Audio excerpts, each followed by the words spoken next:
Boxer's split hoof was a long time in healing. They had started the rebuilding of the windmill the day after the victory celebrations were ended.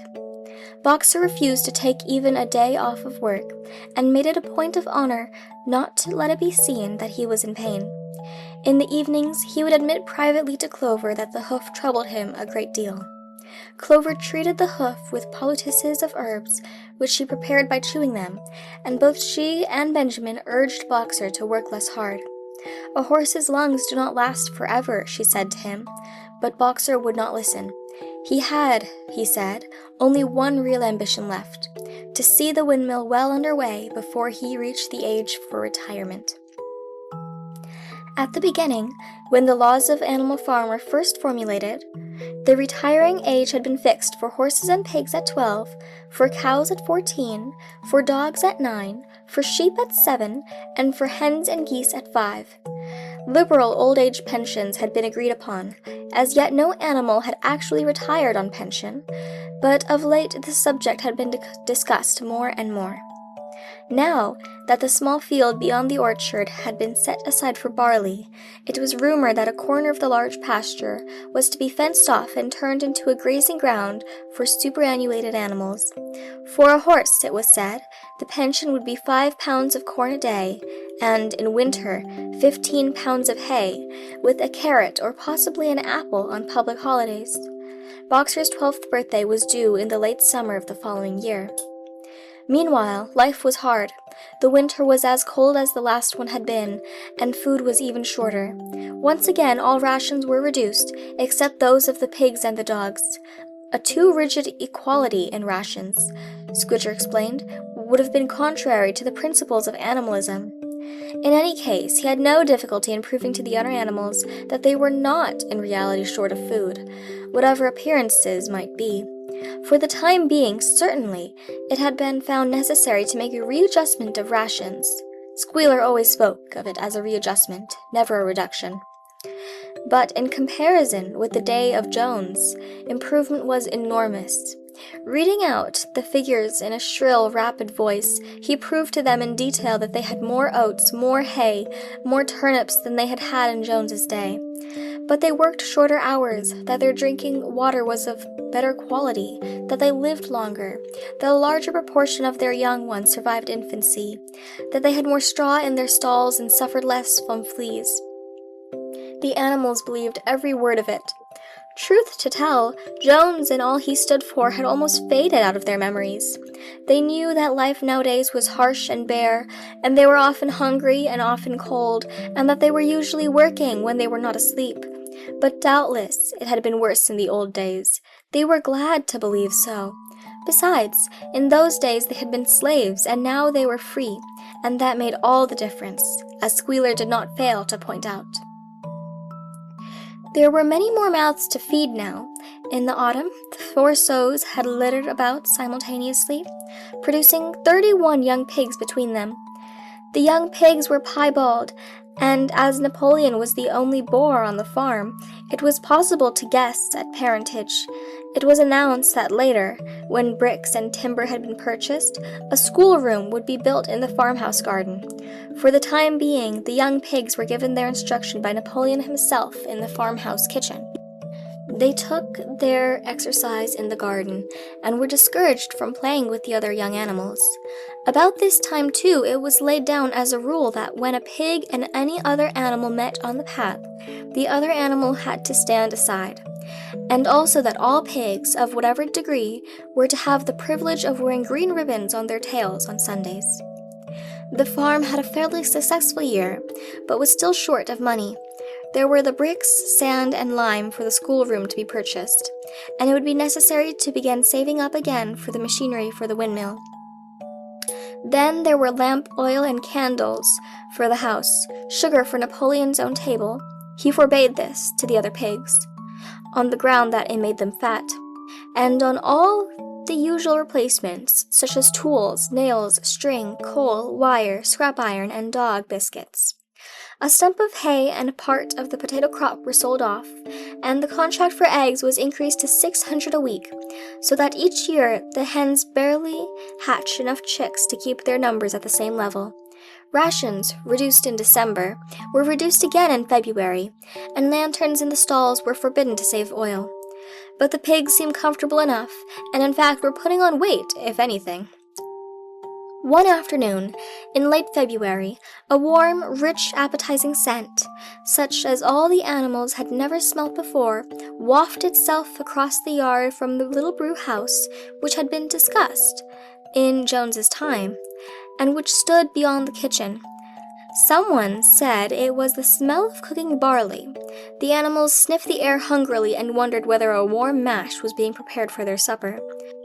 But no warm mash appeared, and on the following Sunday, it was announced that from now onwards all barley would be reserved for the pigs. The field beyond the orchard had already been sown with barley, and the news soon leaked out that every pig was now receiving a ration of a pint of a beer daily, with half a gallon for Napoleon himself, which was always served to him in the Crown Derby soup tureen. But if there were hardships to be borne, they were partially offset by the fact that life nowadays had a greater dignity than it had had before. There were more songs, more speeches, more processions.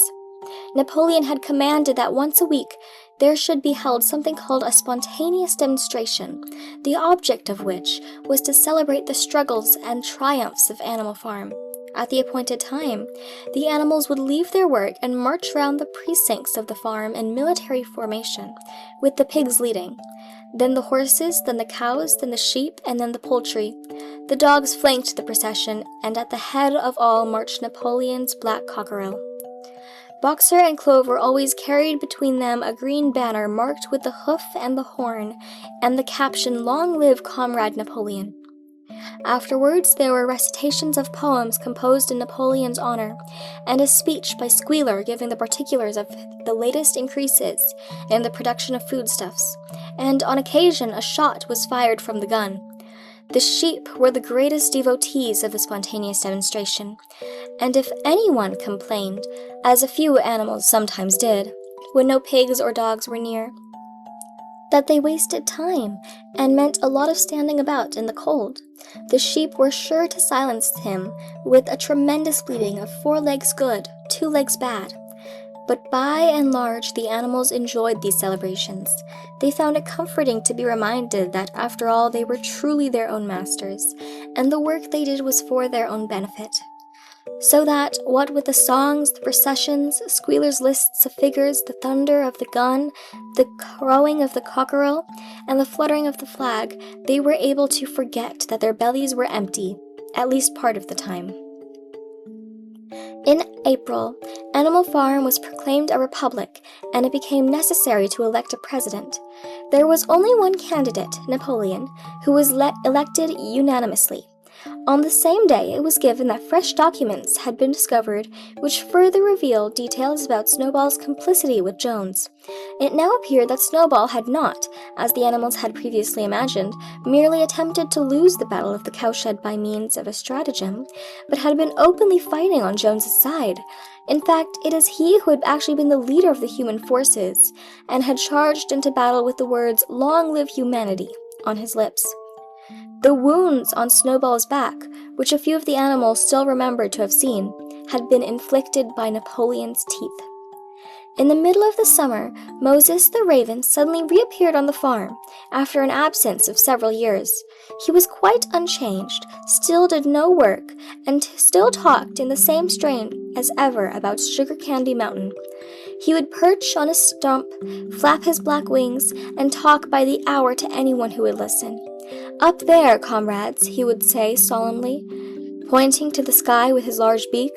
"Up there, just on the other side of that dark cloud that you can see, there it lies, Sugar Candy Mountain, that happy country where we poor animals shall rest forever from our labors." He even claimed to have been there on one of his higher flights, and to have seen the everlasting fields of clover and the linseed cake and lump sugar growing on the hedges. Many of the animals believed him.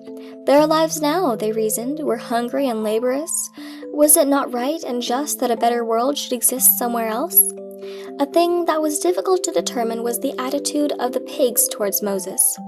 They all declared contemptuously that his stories about Sugar Candy Mountain were lies, and yet they allowed him to remain on the farm, not working, with an allowance of a gill of beer a day. After his hoof had healed up, Boxer worked harder than ever. Indeed, all the animals worked like slaves that year. Apart from the regular work of the farm and the rebuilding of the windmill, there was the schoolhouse for the young pigs, which was started in March. Sometimes the long hours on insufficient food were hard to bear, but Boxer never faltered. In nothing that he said or did there was any sign that his strength had not been where it had been. It was only his appearance that was a little altered. His hide was less shiny than it used to be, and his great haunches seemed to have shrunken. The others said, "Boxer will pick up when the straight grass comes on." But the spring came, and Boxer grew no fatter. Sometimes on the slope leading to the top of the quarry, when he braced his muscles against the weight of some vast boulder, it seemed like nothing kept him on his feet except the will to continue. At such times his lips were seen to form the words, "I will work harder." He had no voice left. Once again Clover and Benjamin warned him to take care of his health, but Boxer paid no attention. His 12th birthday was approaching. He did not care what happened so long as a good store of stone was accumulated before he went on pension. Late one evening in the summer, a sudden rumor ran round the farm that something had happened to Boxer. He had gone out alone to drag a load of stone down to the windmill, and sure enough the rumor was true. A few minutes later 2 pigeons came racing in with the news, "Boxer has fallen. He is lying on his side and can't get up." About half the animals on the farm rushed out to the knoll where the windmill stood. There lay Boxer, between the shafts of the cart, his neck stretched out, unable to raise his head. His eyes were glazed, his sides matted with sweat. A thin stream of blood had trickled out of his mouth. Clover dropped to her knees at his side. "Boxer," she cried, "how are you?"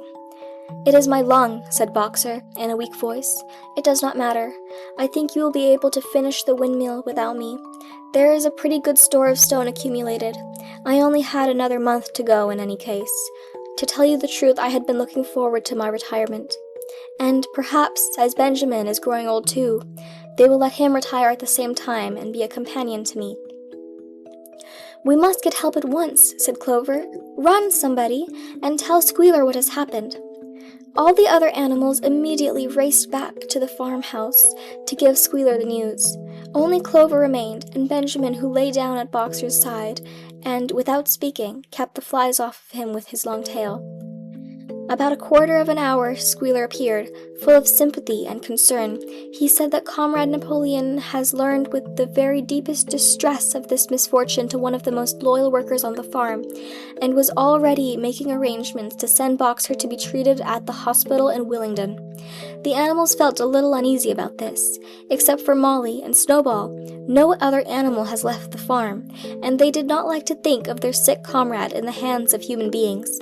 However, Squealer easily convinced them that with the veterinary surgeon in Willingdon could treat Boxer's case more satisfactorily than could be done on the farm. And about half an hour later, when Boxer had somewhat recovered, he was with difficulty got onto his feet and managed to limp back to his stall, where Clover and Benjamin had prepared a good bed of straw for him. For the next 2 days Boxer remained in his stall. The pigs had sent over a large bottle of pink medicine which they had found in the medicine chest in the bathroom, and Clover administered it to Boxer twice a day after his meals. In the evenings she lay in his stall and talked to him, while Benjamin kept the flies off him. Boxer professed to not be sorry for what had happened. If he made a good recovery, he might expect to live another 3 years, and he looked forward to the peaceful days he would spend in the corner of the big pasture. It would be the first time that he had the leisure to study and improve his mind. He intended, as he said, to devote the rest of his life to learning the remaining 22 letters of the alphabet. However, Benjamin and Clover could only be with Boxer after working hours, and it was in the middle of the day when the van came to take him away.